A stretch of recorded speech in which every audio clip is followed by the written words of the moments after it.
Hey guys, what's going on? James here, and in this video today, we are going to be officially previewing the Tampa Bay Buccaneers Week 5 matchup versus the Chicago Bears. This is being recorded at 7 p.m. on a Wednesday, October 7th. The game is tomorrow, and I'm going to be having this video going up as well as another video coming up here very soon as well, same day. So let's get started with the first storyline I want to talk about going into this game, and that is going to be the topic of revenge games. Now, as far as I can tell, there are no revenge games for the Tampa Bay Buccaneers versus the Chicago Bears. If there is, please let me know down in the comment section below. That would be greatly appreciated. But there are some Chicago Bears who are looking to get revenge on their former team, the Bucs. So those two players are Cairo Santos and Devontae Bond, both players who were on the Tampa Bay Buccaneers last year. They are now looking to get some type of revenge. Cairo Santos, I believe, is the starting kicker for the Bears, and I think Devontae Bond is a backup linebacker. Both very good players in their own rights. Cairo Santos got beat out by Matt Gay last year, which is now ironic considering that Matt Gay got beat out by Ryan Suckup. It's a weird chain of just kickers beating kickers, and the Bucs lack consistency at that position. But Cairo Santos did a pretty decent job for Tennessee last year, filling in for actually Ryan Suckup, who I believe had sustained an injury last year. So isn't this weird? It's like a weird revolving circle of kickers.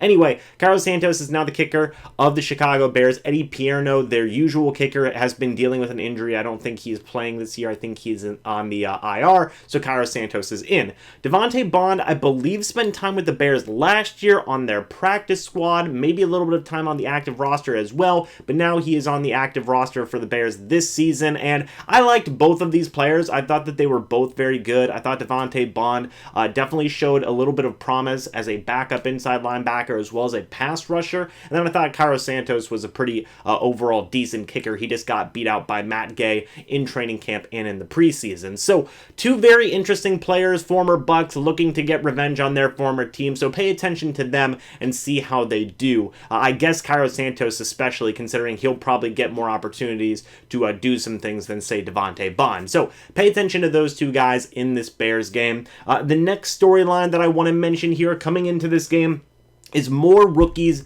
stepping up, specifically Keyshawn Vaughn. Now, I've been wanting to talk about this all week, and I'm actually going to be having my own separate video talking about Keyshawn Vaughn, also uploaded very shortly later today. But I want to mention this here is there has been a lot of hype now surrounding Keyshawn Vaughn since he caught that touchdown pass from Tom Brady. I've seen fringe media, the fan base, everybody. Everybody has been hyping up Keyshawn Vaughn now. They say he's a secret weapon of sorts. He's going to be, rising up, and a lot of people have even been pushing for borderline starting running back snaps even. It's been really intriguing to follow. A lot of people are hyping up Keyshawn Vaughn. He's now got the nickname Sneak from Tom Brady. Everybody's been latching on to that, so the Keyshawn Vaughn love is real. And whenever the Tampa Bay Buccaneers drafted him, I said here on the channel that I really thought that he could be an interesting piece moving forward. That was before everything completely just got dismantled by illnesses and things like that. But overall, I had thought that, my post-draft evaluation of Keyshawn Vaughn was he can do a little bit of everything. He can do a little bit of pass blocking. He can do a little bit of elusiveness, a little bit of power running. He's just an overall pretty balanced running back. The downside with Keyshawn Vaughn so far this year is that he, quite frankly, hasn't had enough time to get acclimated to the offense. He hasn't had enough reps to show what he can really do. Now, with some of the injuries that have been going on to Leonard Fournette, I don't believe he's going to be playing in this game, and LeSean McCoy as well. This is going to be one of the best chances that Keyshawn Vaughn's going to have. It's going to be Ronald Jones and Keyshawn Vaughn going forward. Kenyon Barner had suffered a concussion. He's also suspended as well. His season with the Buccaneers is probably over. I could see them adding another running back like a Cedric Ware, who has been with the Buccaneers in the preseason. He was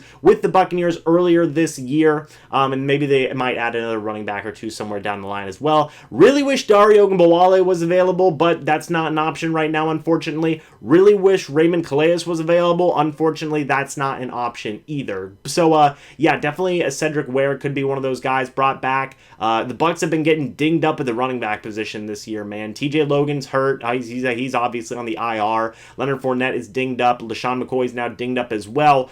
but this creates the perfect opportunity for sneak Keyshawn Vaughn, who a lot of Bucs fans are excited about, and this could be a huge game for him. Maybe not so much as a runner. I do think he'll probably get, I want to say, at least 6-7 carries in this game, but I do think he'll get probably at least 4 passes thrown his way as well. So what he does with those targets and those carries could actually be the start of something for him moving forward with the rest of this season. But like I said, I kind of want to have a separate video discussing that topic. But pay attention to Keyshawn Vaughn here in this upcoming game, as well as the guys that we've been talking about here throughout the season, Tristan Wirfs and Antoine Winfield Jr. The Bucs' first 3 picks in the most recent NFL draft have a lot of chances to make some noise here this season. The next storyline that I want to talk about coming into this game is the really hurt offense that the Tampa Bay Buccaneers are dealing with. Like I just said, LeSean McCoy and Leonard Fournette are dealing with injuries. Also dealing with injuries, Mike Evans, Chris Godwin, Justin Watson, Scotty Miller, O.J. Howard obviously has been dealing with some injuries.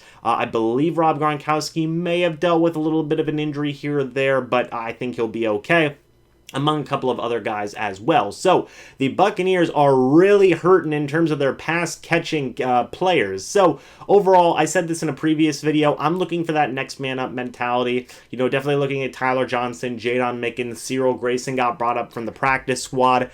These are all guys who I'm looking forward to stepping up in their roles, maybe getting a little bit more involved in the offense if they have to, and making an impact if they need to. But again, I said this in a previous video, I think that probably 4 of those guys will probably play in this game. I think Mike Evans will play. Chris Godwin, I think, has already been ruled out. Rob Gronkowski will play. I think that either Justin Watson or Scotty Miller would play. And then maybe Leonard Fournette or LeSean McCoy plays. Maybe one of those two. We'll just have to wait and see on that. But I would say, I would assume at least 4 of those guys would play, in my opinion. But, you know, I'm stupid sometimes, so we'll just have to wait and see. But the point is that the offense is really dinged up, and I want to see how Tom Brady does when he's dealing with these types of odds against him, I guess, necessarily. So he's done it before. Tom Brady is Tom Brady. He is the GOAT. He could pretty much make undrafted wide receivers look like first-round draft picks. That's what he does. So yeah, pay attention to that. The Buccaneers offense is hurting. Thankfully, it's not along the offensive line. That would really suck if it was along the offensive line, but it is in the pass-catching department there for this offense, and we'll just have to wait and see what Tom Brady can do. He's done it many, many, many years in his life, and I think that he can do it again versus the Bears. The second to last storyline I want to mention here actually continues the conversation with Tom Brady, and that's Tom Brady building steam. Tom Brady in the second half of that Chargers game looked phenomenal. Looked like 2007 Tom Brady out there. It was absolutely awesome to see. We all loved it here on the live stream reactions. I'm sure everybody who wasn't watching that and was just hanging out watching the games themselves loved that as well. It was great to see, and I think it showcased that, yeah, Tom Brady's starting to click. Tom Brady's starting to get it and go, you know what? I think I'm just going to ruin everybody's lives on this defense and throw all over everybody. That's just what Tom Brady does. So it seems like more and more he's starting to click, he's starting to build up steam, he's starting to get that chemistry, he's starting to gel. It seems like he's getting better every single week. I mentioned in a previous video how that sluggish middle needs to get fixed. Tom Brady's been working on fixing the things that he needs to fix for this offense, and I think that he will get around to fixing that sluggish middle of the game that we've been seeing a couple of times here so far this season. And again, I mentioned this in the live stream, but we're getting to kind of scary levels of Tom Brady. Not scary for us as Bucs fans, scary for the rest of the league, because when Tom Brady's on and he goes, yep, got it, sounds good, when you match that with all of the pass catchers that the Bucs have when they are fully healthy, scary. That is the only way to describe it, is that is scary for NFL defenses. That's the kind of stuff that keeps NFL defensive coordinators up at night, and man, I can't wait to get everybody back healthy and everybody starts clicking, because that's going to be phenomenal. So definitely pay attention to Tom Brady in this game. It seems like he, again, is still getting better every single week. And once everybody comes back healthy, I mean, it's anything goes, essentially, man. It's no holds barred. Let's go. Let's just go destroy everybody. That's what I imagine Tom Brady will be doing. But guys, the last storyline that I want to mention here coming into this game does have to do with the Chicago Bears, and it's a quarterback controversy brewing in Chicago. Now, Bruce Arians had mentioned in a quote, and I'm paraphrasing here, but he had said that if you're having a quarterback competition, it means you don't have a quarterback, basically. And if I'm being completely honest, I kind of agree with that when analyzing the Chicago Bears situation at quarterback. You have Mitchell Trubisky, who the Chicago Bears traded up one pick to get, probably didn't need to do that. They probably still would have gotten him anyway, but so far during his tenure with the Bears, it's been really up and down. We've seen some pretty good stuff from Mitchell Trubisky, then we've just seen some really bad stuff with Mitchell Trubisky, and it's not even interceptions. It's not like he's throwing a ton of interceptions. The guy just can't move the ball sometimes. It's really bad. Now, Bucs fans obviously have, some terrible memories with Mitchell Trubisky. The last time that the Bucs played the Bears, he shredded us for, I believe, 6 touchdowns. It was terrible, but he just continues to be inconsistent and not be able to move the football in crucial situations and in big games when he needs to, which has resulted in the Bears really being a middle-of-the-pack team.